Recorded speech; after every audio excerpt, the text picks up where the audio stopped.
Ryan Higgins takes 7 wickets to defeat the Bears in Bristol. Gloucestershire will be pleased with how they performed on day 3 in Bristol. They'd managed to bowl Warwickshire out quickly and built a lead of 160 runs for the loss of 6 wickets. Warwickshire had struggled to make inroads without the threatening Ollie Stone, but with the home side's tail exposed, there was every chance they could take quick wickets chasing victory. And they do just that. Oliver Hannon-Dolby picked up the key wicket. Jack Taylor, the last recognised Gloucestershire batsman, out LBW for 34.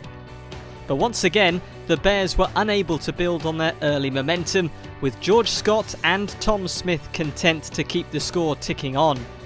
Warwickshire had to wait until Hannon-Dolby's return to the attack before the partnership was broken.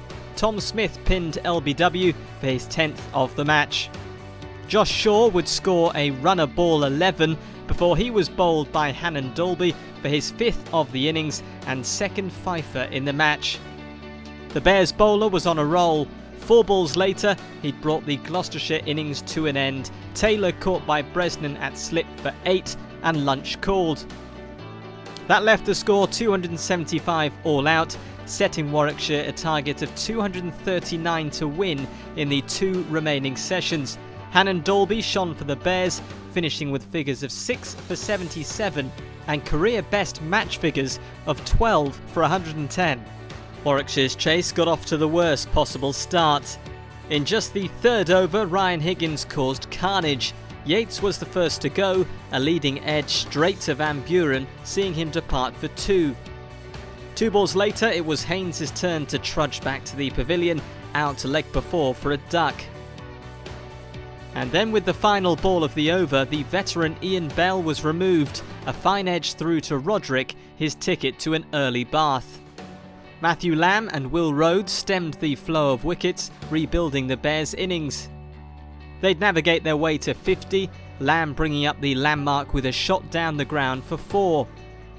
But that would be as far as the partnership would go. Shaw beat Lamb's defences to bowl him for 14, Warwickshire now 50 for 4. Rhodes and Burgess looked to consolidate as tea drew close, and by the time the pair reached the interval, they'd managed to add 30 to the total. Warwickshire 80 for 4, needing 159 to win. Will Rhodes fell in the first over after the break, hopes of victory diminishing as Higgins found an edge through to Roderick for his 4th wicket. Soft hands from Burgess brought the 100 up for the visitors, but he wouldn't last the over. Higgins sealing his fifer, Burgess out leg before for 15, and the hosts were pressing for the win. 2 in 2 balls saw them edge closer. Thomson went first, caught by Jack Taylor on the boundary off the bowling of Matt Taylor. Henry Brookes followed, out LBW. Miles did well to stick with Bresnan and frustrate Gloucestershire, but his resistance would eventually come to an end. Higgins found his edge, and captain Chris Dent clinging on well low down at 2nd slip for the bowler's 10th wicket of the match and maiden 6fer. Oliver Hannon-Dolby stuck around. He and Bresnan frustrated the Gloucestershire attack as the home side ran out of time. But just when it looked like the Warwickshire number 11 would save the game for his side, Higgins struck.